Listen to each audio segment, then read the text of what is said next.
வணக்கம். நான் Vijay Ravi, director of AKS academy Salem. நம்ம எதை பற்றி பேச போகிறோம் அப்படின்னா ரேஷியோஸ். ரேஷியோஸ் அப்படிங்கிற டாபிக் நம்ம நிறைய டைம் நிறைய கேள்விப்பட்டிருக்கோம். தமிழில் பார்த்தீங்கன்னா விகிதம் அப்படின்னு சொல்லுவாங்க. இதுக்கு அப்படி என்ன டாபிக் நம்ம பார்த்துருக்கோம்? ஏன்னா சின்ன வயசுலேருந்தே இதே பற்றி ஸ்கூல் லைஃப்லேருந்தும் சரி, காலேஜ் லைஃப்லையும் சரி, காலேஜை முடிச்சுட்டு ஒரு இன்டர்வியூ போகணும், ஜாப் இன்டர்வியூக்கு போகணுன்னா கூட ஒரு ஆப்டிடியூட் டெஸ்ட் எழுதும் போதும் நம்மளுக்கு ரேஷியோஸ் அப்படிங்கிறது ரொம்ப இம்பார்ட்டண்ட்டாக ப்ளே பண்ணுறது. அப்படி இல்லைனா இந்த சிஎஸ்சிஎம்ஏ அந்த காம்படிட்டிவ் எக்ஸாம்ஸ் எழுதுறதுக்கு ஃபவுண்டேஷன் லெவல்லையும் ரேஷியோஸ் அப்படிங்கிறது ரொம்ப இம்பார்ட்டண்ட்டாக சொல்கிறாங்க. ஸோ இப்போ ரேஷியோஸ் அவ்வளோ இம்பார்ட்டண்ட்டா? சரி, அப்படி இம்பார்ட்டண்ட்டாகவே இருந்துட்டு போனால் கூட அது எப்படி நான் கற்றுக்கிறது? ஏன்னா சில டைம் நம்ம சின்ன வயசில் படித்தது நம்மளோட ஹியூமன் சைக்காலஜியில் மறந்து போகிறதுக்கு நிறைய சான்சஸ் உண்டு. ஸோ அதை எப்படி ஞாபகம் வச்சுக்கலாம்? அது ஈஸியாக ஞாபகம் வச்சுக்கக்கூடிய டெக்னிக்ஸை பற்றி தான் இந்த இதில் பார்க்க போகிறோம். அண்ட் ஸ்பெசிஃபிக்காக பார்த்தீங்கன்னா இந்த சிஎம்ஏ ஃபவுண்டேஷன் எழுதக்கூடிய ஸ்டூடெண்ட்ஸுக்கு இது ரொம்ப ஹெல்ப்ஃபுல்லாக இருக்கும். அதேமாதிரி யாராவது இன்டர்வியூக்கு ப்ரிப்பேர் பண்ணுறாங்க, ரேஷியோஸோட ஆப்டிடியூட் டெஸ்ட் பற்றி எனக்கு தெரியணும் அப்படின்னா அந்த ரேஷியோஸ்க்கு உண்டான ஆப்டிடியூட் கொஷின்ஸை எப்படி சால்வ் பண்ணலாம் அதை பற்றி இந்த வீடியோவில் நம்ம பார்க்க போகிறோம்.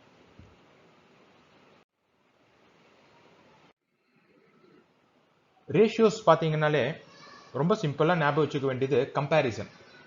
ரெண்டு டிஃப்ரெண்ட் வேரியபிள்ஸ் இருக்கு, ரெண்டு வேரியபிள்ஸை நம்ம கம்பேர் பண்றோம்.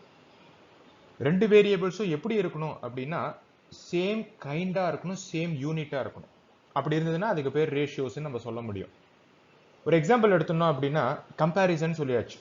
ஸோ என்ன சார் எக்ஸாம்பிள் பண்ணலாம் அப்படின்னா மேத்தமேட்டிக்கலி ஸ்பீக்கிங் இது கம்பேரிசன் ஆஃப் டூ ஆர் மோர் குவான்டிட்டிஸ்ன்னு சொல்லிடுவாங்க. ஸோ ரெண்டு டிஃப்ரெண்ட் குவான்டிட்டிஸை நீங்க கம்பேர் பண்ண போறீங்க.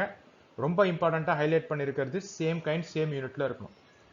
ஒரு எக்ஸாம்பிள் பார்த்தீங்கன்னா பொட்டேட்டோ டொமேட்டோ. பொட்டேட்டோ அஃப்கோர்ஸ் நமக்கு தெரியும், நம்ம அதை கிலோகிராமில் தான் மெஷர் பண்ண முடியும். டொமேட்டோ அதையும் கிராம்ஸ் கிலோகிராம்ஸில் தான் மெஷர் பண்ண போகிறோம். ஸோ இப்போ ரெண்டுமே வெஜிடபிள்ஸ், அந்த ஃப்ரூட்ஸ், வெஜிடபிள்ஸ் அண்ட் ஃப்ரூட்ஸ்னு கேட்டகரி கீழே அது வந்துடுறது. அப்போ ரெண்டுத்தையும் நீங்கள் கிராம் அப்படிங்கிற ஒரே யூனிட்ல மெஷர் பண்ணுறீங்க. அதே மாதிரி ஒரே கைண்டாக இருக்கு, ரெண்டுமே சாலிட் அப்படி நீங்கள் இமேஜின் பண்ணிக்கலாம். அப்போ பொட்டேட்டோ இஸ் டு டொமேட்டோ நீங்க கம்பேர் பண்ண முடியும், அதனால அதை நீங்க ரேஷியோன்னு சொல்லலாம். அதே மாதிரி பொட்டேட்டோ எடுத்துக்கிறீங்க, கோகோ கோலா எடுத்துக்கிறீங்க அப்படின்னா ரெண்டுத்தையும் நீங்க கம்பேர் பண்ண முடியுமா? பண்ண முடியாது. ஏன்னா ரெண்டுமே சேம் யூனிட்ல இல்ல, ரெண்டுமே சேம் கைண்ட்லயும் கிடையாது. ஏன்னா இது சாலிட், அது லிக்விட். அதே மாதிரி சேம் யூனிட்லயும் கிடையாது. ஏன்னா இது கிராம் கிலோகிராம் மெஷர் பண்ணுவோம், அதை நம்ம லிட்டர்ஸ் மில்லி லிட்டர்ஸ் மெஷர் பண்ணுவோம். அப்போ ரெண்டுமே டிஃப்ரெண்ட் யூனிட்ல இருக்கு, டிஃப்ரெண்ட் கைண்ட்ஸ்ல இருக்கு. அப்ப அது ரேஷியோ கிடையாது. கோக் பெப்சி எஸ், ஏன்னா ரெண்டுமே லிக்விட், ரெண்டுமே லிட்டர்ஸ்ல மெஷர் பண்ண முடியும். அப்ப ரேஷியோஸ் அப்படின்னா ரெண்டு டிஃப்ரெண்ட் குவான்டிட்டிஸை நீங்க கம்பேர் பண்ண போறீங்க, அதுக்கு பேரு ரேஷியோன்னு சொல்றோம். அடுத்த ரொம்ப இம்பார்ட்டண்டா நம்ம ஞாபகம் வச்சுக்க வேண்டிய ஒரு விஷயம், ரேஷியோஸ்னாலே ஃபிராக்ஷன்ஸ் தான். ஃபிராக்ஷன்ஸ் படிச்சிருக்கோம், நியூமரேட்டர் டினாமினேட்டர் நடுவில் ஒரு கோடு போட்டிருக்கோம், அப்படிதான் நம்ம படிச்சிருக்க, நமக்கு ஞாபகம் அதுதான். இப்போ ஃபிராக்ஷன்ஸ் ரேஷியோஸ் எப்பயுமே நீங்க ஃபிராக்ஷன்ஸாக தான் ரெப்ரசென்ட் பண்ணுவீங்க. சார் 1:2 ரேஷியோ நான் பார்த்துருக்கேன், அதே மாதிரி 2:1 நான் பார்த்துருக்கேன். நீங்க 2:1 2 டிவைடட் பை 1 எழுதிட்டீங்கன்னா சார் டிவைடட் பை 1 அப்போ 2 ஆயிடுமே சார், அப்போ அது ஹோல் நம்பர் தானே, அது ஃபிராக்ஷன் கிடையாது அப்படின்னு நீங்க ஏதாவது விவாதம் பண்ணலாம். ஆனா அது கிடையாது. ஸோ ரேஷியோ நீங்க டிஃபைன் பண்ணிட்டாங்களே, டினாமினேட்டர் இருக்கணும். டினாமினேட்டர் 1 இருந்ததுன்னா நீங்க 2:1 2 டிவைடட் பை 1 தான் எழுதணும். அதுதான் நீங்க ரேஷியோஸை ரெப்ரசென்ட் பண்ற விதம். அப்போ ரேஷியோஸ் எப்பயுமே ஃபிராக்ஷன்ஸ் தான். அடுத்த ரொம்ப இம்பார்ட்டண்டா பார்க்க வேண்டிய ஒரு விஷயம் என்னன்னா order of ratio. A is to B is not equal to B is to A ன்னு ஹைலைட் பண்ணியிருக்கேன். என்ன சார் அர்த்தம்? இப்போ மேலே பார்த்த ரேஷியோ பாருங்க 2:3 சொல்லியிருக்கேன். 2:3 அப்படிங்கிறத 2 டிவைடட் பை 3 எழுத முடியும். 2 டிவைடட் பை 3 அப்படிங்கிறத நீங்க கால்குலேட்டர்ல பண்ணா கூட 0.6667 போயிட்டே இருக்கும். ஆனா it is not equal to B is to A. Position மாறிடுதுன்னா, first term second term position மாறிடுதுன்னா இட் இஸ் நாட் ஈக்குவல்னு சொல்றோம். அப்ப என்ன அர்த்தம்? 2:3 இஸ் நாட் ஈக்குவல் டு 3:2. அப்ப எங்க 3:2 இஸ் 1.5. அப்ப 0.667 1.5 சேம் கிடையாது. ஸோ இப்போ இந்த 3 பாயிண்ட் ரொம்ப இம்பார்ட்டன்ட், நீங்க ஹைலைட் வச்சுக்கணும் ஒரு ரேஷியோவை நீங்க புரிஞ்சுக்கிறதுக்கு. இதுதான் உங்களுக்கு ரேஷியோல இருக்கக்கூடிய ரொம்ப ரொம்ப ரொம்ப ரொம்ப இம்பார்ட்டண்டா இருக்கக்கூடிய ஒரு கான்செப்டே இந்த 3 தான். Comparison of 2 or more quantities, ratios are always fractions, order of ratio is very very important. Okay sir, ரேஷியோஸ்னா என்னன்னு எனக்கு புரியுது. ஆனா எனக்கு ரியல் டைம்ல ஏன் சார் இதை வந்து ஒரு காம்படிட்டிவ் எக்ஸாம்ல வைக்கிறாங்க, அதே மாதிரி ஏன் சார் வந்து ஒரு இன்டர்வியூக்கு நான் வந்து ஆப்டிடியூட் டெஸ்ட் எழுத போகும்போது எனக்கு ஏன் ரேஷியோஸ் நான் வைக்கணும், நான் ஏன் ரேஷியோஸை பத்தி தெரிஞ்சுக்கணும், ஏன் எனக்கு ரேஷியோஸ்ல சம்ஸ்லாம் கேட்கறாங்க. ஸோ இத்தனை கேள்விகள் உங்க மைண்டுக்குள்ளார போகும். சிலபஸ் மாதிரி கொடுத்துட்டாங்க, சிலபஸை வச்சு நான் படிச்சுட்டு போறேன், ஆப்டிடியூட் நான் எழுதிடுறேன், சிலபஸ் மாதிரி நான் படிச்சுட்டு போயிடுறேன், என்னோட சிஏ சிஎம்ஐ ஃபவுண்டேஷன் எழுதிடுறேன். அதுக்காக மட்டும் நீங்க ரேஷியோஸ் படிக்கவே கூடாது. ஏன்னா நீங்க எதுவா இருந்தாலும் ஒரு கம்பெனில போய் வேலைக்கு சேர்ந்தாலும் சரி, இல்ல ஒரு ஆடிட்டரோ ஒரு காஸ்ட் ஆடிட்டரோ ஆனாலும் சரி, உங்களுக்கு அதோட அப்ளிகேஷன் புரியணும், எங்க நான் யூஸ் பண்ண போறேன் அப்படிங்கிறது தெரியணும். ரொம்ப இம்பார்ட்டண்டா பார்த்தோம்னா ரேஷியோஸை நம்ம வீட்ல இருந்தே ஆரம்பிச்சிருப்பாங்க. நீங்க வீட்டில் நார்மலா காத்தால எழுந்தோடனே நம்மளுக்கு இந்த காஃபி டீ குடிக்கிற பழக்கம் இருந்ததுன்னா, or Boost Horlicks whatever it is, நீங்க அந்த பால் குடிக்கிற பழக்கம் இருந்தாலே போதும், காத்தால எழுந்தோடனே அம்மா பால் காய்ச்சுவாங்க. ஸோ ஒரு 1/2 லிட்டர் பால்ல எத்தனை எம்எல் தண்ணி விடணும், அதுக்கும் ரேஷியோ ரொம்ப இம்பார்ட்டன்ட். நீங்க அதிகமான பால் 1/2 லிட்டர் பால்ல 1/2 லிட்டர் தண்ணி விட்டுட்டீங்கன்னா பால் தண்ணியா போயிடும். இப்ப பால்லாம் தண்ணியாவே வருது, அது செகண்டரி. பட் ஆனா பால் தண்ணியாவே போயிடும். அடுத்தது நீங்க ரொம்ப இம்பார்ட்டண்டா பாத்தீங்கன்னா 1/2 லிட்டர் பால்ல தண்ணியே விடல அப்படின்னாலும் பால் எல்லாருக்காகவும் சர்வ் பண்ண முடியாது. அப்ப ரொம்ப வைட்டலா நீங்க என்ன செக் பண்ண போறீங்க, ஸோ எவ்வளோ குவான்டிட்டிக்கு எவ்வளோ நான் மிக்ஸ் பண்ணணும். ரேஷியோஸ் நம்ம வீட்ல இருந்தே ஆரம்பிச்சிடுது. இதை உங்க பிசினஸ் அப்ளிகேஷன்ல, சார் பிசினஸ்க்கு இந்த மாதிரிலாம் பால் காஃபிலாம் இது பண்ணுவாங்களா சார், அது கிடையாது. ஸோ பிசினஸ் அப்ளிகேஷன்ல நீங்க ரொம்ப இம்பார்ட்டண்டா தெரிஞ்சுக்க வேண்டிய ஒரு கீ ஹைலைட்ஸா ஒரு 4 பாயிண்ட் இங்க கொடுத்துருக்கேன். ரொம்ப important for analysing the financial position of a company. ஒரு கம்பெனி ப்ராஃபிட்ல போறதா லாஸ்ல போறதா, ப்ராஃபிட் அண்ட் லாஸ் எல்லாருக்கும் தெரிஞ்ச ஒரு விஷயம். ஸோ அதுக்கு ஃபினான்ஷியல் அனாலிசிஸ்க்கு உங்களுக்கு ரேஷியோஸ் தேவைப்படும். நான் எவ்வளோ முதலீடு பண்ணியிருக்கேன், எவ்வளோ இன்வெஸ்ட் பண்ணியிருக்கேன், எனக்கு எவ்வளோ ரிட்டர்ன் கிடைக்கிறது, இன்வெஸ்ட்மெண்ட்டுக்கும் ரிட்டர்னுக்கும் இருக்கக்கூடிய ரேஷியோ. இன்வெஸ்ட்மெண்ட் ரொம்ப அதிகமா இருக்கு, ரிட்டர்ன் கம்மியா இருக்கு அப்படின்னா நான் லாஸ்ல இருக்கேன்னு அர்த்தம். இன்வெஸ்ட்மெண்ட் கம்மியா இருக்கு, ரிட்டர்ன் அதிகமா இருக்கு, தென் நான் ப்ராஃபிட்ல போயிட்டு இருக்கேன்னு அர்த்தம். அனலைஸ் பண்றதுக்கு ஹெல்ப் பண்றது ரொம்ப இம்பார்ட்டன்ட். பாருங்க, analysing trend over time, over the time trend. ஏன்னா இன்னைக்கு பாத்தீங்கன்னா இந்த பேண்டமிக் சினாரியோ கோவிட் வந்ததுக்கு அப்புறம் எல்லாருமே எப்படி பேசுறோம்னா அன்எம்ப்ளாய்மெண்ட் நிறைய இருக்கு. ஆனா இதுல ரொம்ப இம்பார்ட்டண்டா பாருங்க, இந்த மாதிரி சிஏ சிஎம்ஏ அதே மாதிரி கார்பரேட் கம்பெனி செக்ரட்டரிஷிப் இந்த மாதிரி பொசிஷனுக்குலாம், இந்த மாதிரி காம்படிட்டிவ் பொசிஷன்ஸ்க்குலாம் பாத்தீங்கன்னா உங்களுக்கு அன்எம்ப்ளாய்மெண்ட்டுங்கிறதே நீங்க கேள்விப்பட்டிருக்கவே மாட்டீங்க. எப்படி சார் அப்படின்னா, your analysis plays a vital role. எப்படி அனலைஸ் பண்றோம், ஸோ போன ஒரு 10 வருஷத்துக்கு முன்னாடி என்ன ட்ரெண்ட் இருந்தது, இப்போ என்ன ட்ரெண்ட் இருக்கு, ஸோ ட்ரெண்ட் அனாலிசிஸ்ன்னு சொல்லுவோம். அதுக்கும் கம்பேரிசன் ஓவர் டைம், 10 வருஷத்துக்கு முன்னாடி எப்படி இருந்தது, இன்னைக்கு எப்படி இருக்கு, கம்பேர் பண்றதுக்கு நீங்க யூஸ் பண்றீங்க. அகைன் ரீஇட்ரேட் பண்ணக்கூடிய ஒரே பாயிண்ட் என்ன, நீங்க கம்பேர் பண்றீங்க சேம் யூனிட் சேம் கைண்டா இருக்கிறத வச்சுட்டு. ஸோ இந்த மாதிரி ஒவ்வொரு பிசினஸ்லயும் ஆப்ரேஷன்ஸ் எஃபெக்டிவ்னஸ், ஒரு கம்பெனியோட ஆப்ரேஷன்ஸ் எஃபெக்டிவா போறதா, கரெக்டான பாத்வேல போறதா அப்படிங்கறத அனலைஸ் பண்றதுக்கு ரேஷியோஸ் தேவைப்படுறது. அப்ப இத்தனை இம்பார்ட்டன்ஸ் ஒரு கம்பெனிக்காக தேவைப்படும் போது அந்த ஸ்கில் செஷன் நம்ம டெவலப் பண்ணிக்கணும். அதனால தான் இன்னைக்கும் பாத்தீங்கன்னா ஆப்டிடியூட் டெஸ்ட் அப்படின்னாங்களே ஃபர்ஸ்ட் உங்க மைண்ட்குள்ளர் வருது ரேஷியோஸ் அண்ட் ப்ரொபோர்ஷன்ஸ். ஸோ அப்போ அந்த மைண்ட்குள்ளர போகிறதுக்கு ரீசன் என்ன, ஏன்னா எல்லா இடத்துலையும் நம்ம ரேஷியோஸை நம்ம யூஸ் பண்றோம். அப்ப நீங்க ஏன் படிக்கிறோங்கிற புரிஞ்சுட்டீங்கனாலே போதும், நீங்க ஆட்டோமேட்டிக்கா அந்த இன்ட்ரெஸ்ட் உள்ளார டெவலப் ஆக ஆரம்பிச்சிடும். கான்செப்ட் வைஸ் நம்மளுக்கு புரிஞ்சாலும் சில சம்ஸ் நம்ம ஒர்க் அவுட் பண்ணா மட்டும்தான் நம்மளால அதை வந்து அண்டர்ஸ்டாண்ட் பண்ணிக்க முடியும். அதுதான் நம்மளோட சைக்காலஜியே. ஸோ அப்போ அதுக்காக பேசிக் சம்ஸும் இப்போ ஒர்க் அவுட் பண்ண போறேன். அதே மாதிரி ஒரு எக்ஸாக்டா இன்னொரு 2 மெயின் வேர்ட் ப்ராப்ளம்ஸாகவும் நான் ஒர்க் அவுட் பண்ண போறேன். கொஞ்சம் காம்ப்ளிகேட்டடா இருக்கக்கூடிய ஒரு வேர்ட் ப்ராப்ளம்ஸ் அண்டர்ஸ்டாண்ட் பண்ணிக்கிறதுக்காக. ஸோ இப்போ பார்க்கறது ஒரு சிம்பிளான ஒரு சம் தான் அது. ஸோ இஃப் 10% ஆஃப் A is equal to 20% ஆஃப் B, then what is A is to Bன்னு கேட்டிருக்கான். இது ப்ராபப்ளி ரொம்ப ஈஸியா உங்களால சால்வ் பண்ணிட முடியும். அப்ப என்ன கொடுத்துருக்கான் அப்படின்னு பார்த்தோம்னா 10% ஆஃப் ஏவும் 20% ஆஃப் பியும் ஈக்குவல்னு சொல்லியிருக்கான். ஏக்கும் பிக்கும் இருக்கக்கூடிய ரேஷியோ என்னன்னு கேட்கறான். 10% அப்படிங்கிறத நம்ம 0.1ன்னு எழுதலாம். ஏ ஏதோ ஒரு குவான்டிட்டி, அது 20% ஆஃப் பி அதை நம்ம 0.2 பி அப்படின்னு எழுத முடியும். ஸோ பிங்கிறது இன்னொரு குவான்டிட்டி. அப்போ ஏக்கும் பிக்கும் ரேஷியோ கேட்கறான். நல்லா ஞாபகம் வச்சுக்கோங்க, ஃபர்ஸ்ட் பார்த்ததே தான். ஏ இஸ் டு பி அப்படிங்கிறது ஏ டிவைடட் பை பின்னு எழுத முடியும், ஃப்ராக்ஷன்ஸ். ஸோ இப்போ ஃப்ராக்ஷனை நம்ம காமிக்கிறோம் அப்படின்னா கிராஸ் மல்டிப்ளை பண்ண முடியும். ஸோ ஏ பிஏ வந்து ரைட் ஹேண்ட் சைட்லேருந்து டினாமினேட்டர் கொண்டு வந்துடுறோம். So A by B is equal to 0.2 divided by 0.1. நீங்கள் அதோட நிறுத்திருக்கலாம், ஆனால் நான் இன்னும் எக்ஸ்ட்ரா பண்ணியிருக்கேன். 0.2 into 10 divided by 0.1 into 10. Is equal to 2/1 எழுதியிருக்கேன். அப்போ நான் ரேஷியோவை 2:1 காமிக்கிறேன்.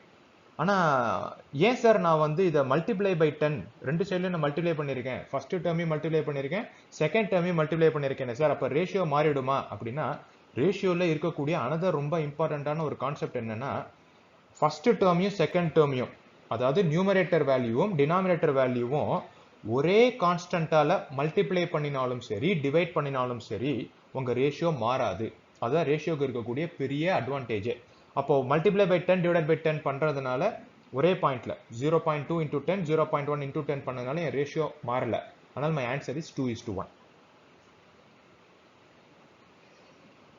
next sum பார்த்தோம்னா, if 40% of a number is equal to 2/3 of another number, what is the ratio of first number to the second number? இந்த சம்ஸ்ல எதுக்காக பார்க்குறோம் அப்படின்னா, நம்மளோட கான்செப்டை நம்ம வந்து புரிஞ்சுக்கிறதுக்காக, படிச்ச அந்த 3 கான்செப்டை நம்ம இன்னும் தெளிவாக புரிஞ்சுக்கிறதுக்காக. இந்த மாதிரி சம்ஸும் நிறைய இன்டர்வியூஸ்ல கேட்டிருக்காங்க ஆப்டிடியூட் டெஸ்ட்ல. 40% of a number equal to 2/3 of another number. What is the ratio of first number to second number? மேக்ஸ்ல எப்பயுமே ஒரு இன்ட்ரெஸ்டிங்கா இருக்கக்கூடிய கோஷன் என்னன்னு பார்த்தீங்கன்னா, எது நம்மளுக்கு தெரியலையோ நம்மளுக்கு அது சாதகமாகவே யூஸ் பண்ணிப்போம். Assume, let the first number be x, second number be y. இப்போ ரெண்டு நம்பர் நம்மளுக்கு கேட்டிருக்கான், ரெண்டு நம்பரோட ரேஷியோ என்னன்னு கேட்டிருக்கான். ரெண்டு நம்பர் நம்மளுக்கு தெரியாது, தெரியாததுனால அதை நம்ம அஸ்யூம் பண்ணிக்க போறோம். let the first number be x, second number be y. Word problem கொடுத்ததுக்கு அப்புறம் அந்த ப்ராப்ளத்தை சென்டென்ஸ் பை சென்டென்ஸ் ஒழுங்கா படிச்சாலே அது நம்மளால ஈஸியா அண்டர்ஸ்டாண்ட் பண்ணிட முடியும். 40% of a number, அது ஃபர்ஸ்ட் நம்பரா அஸ்யூம் பண்ணிக்கலாம், is equal to 2/3 of another number. பாருங்க ஃபர்ஸ்ட் சம் பார்த்த மாதிரியே இருக்கு.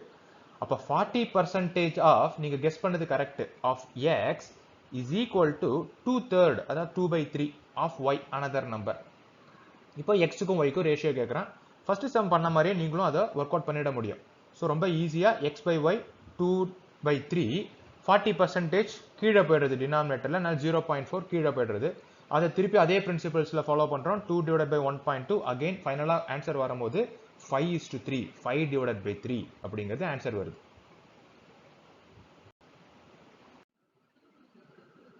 பேசிக் சம்ஸா பார்த்துட்டோம் கான்செப்ட் புரியறதுக்காக. கொஞ்சம் காம்ப்ளிகேட்டடா சம்ஸ் பார்க்கலாம்.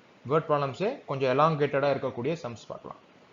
இந்த சம் பார்த்தீங்கன்னா, the ratio of ages of a husband and his wife is 4:3 கொடுத்துருக்கான். After 4 years, this ratio will be 9:7.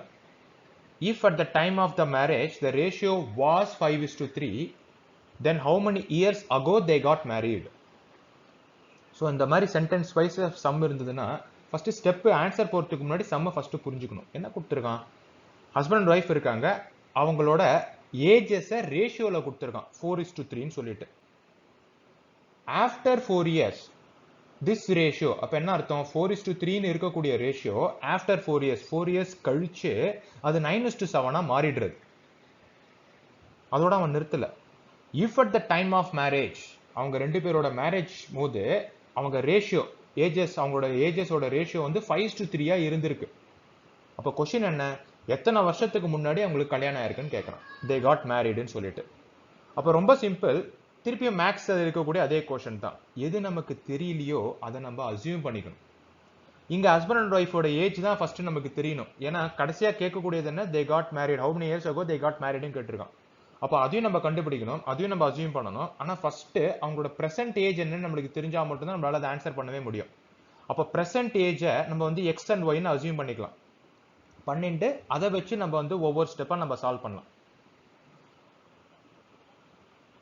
இப்போ பார்த்தீங்கன்னா, ஹஸ்பண்ட் ஏஜை எக்ஸ்ன்னு எடுத்துட்டேன், ஒய்ஃபோட ஏஜை ஒய்ன்னு எடுத்துட்டேன்.